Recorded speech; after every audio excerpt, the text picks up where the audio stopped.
நீங்கள் உங்கள் பிள்ளைகள் பிறக்குது, உறவில் தான் பிறக்குது பாருங்கள். இதை நீங்கள் சரியாக புரிஞ்சிட்டிங்கன்னா எல்லாமே சரியாக புரியும். அப்போது பிதா குமாரன் பரிசுத்த ஆவியானவருக்குள்ளே சண்டை சச்சரவு கிடையாது, ஈகோ கிடையாது, போட்டி பொறாமை கிடையாது, நான் பெரியாள் நீ பெரியாள் கிடையவே கிடையாது.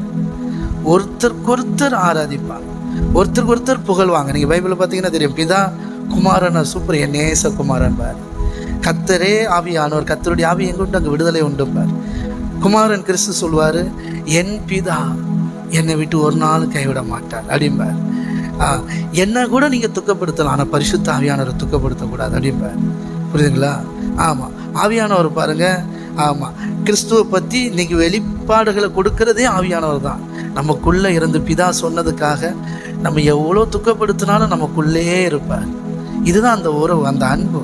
அப்படித்தான் அவங்க இருக்கிறாங்க. அந்த உறவின் நிறைவுலேருந்து உருவானவங்க தான் மனுஷங்க.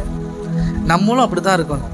நம்ம கணவன் மனைவி உறவுக்குள்ளே அங்கே ஈகோவே இருக்கக்கூடாது, நான் பெரியாள் நீ பெரியாள் இருக்கக்கூடாது, கசப்பு இருக்கக்கூடாது, காயம் இருக்கக்கூடாது, காயப்படுத்துதல் இருக்கக்கூடாது, குற்றப்படுத்துதல் இருக்கக்கூடாது, நியாயம் இருக்கக்கூடாது. அங்கே ஒன்லி அன்பு கூறுறது மட்டும்தான் இருக்கணும். அன்பு சகலத்தையும் சகிக்கும். புரியுதுங்களா? அன்பு பிறருக்கு பொல்லாங்கு செய்யாது. ஆமென்.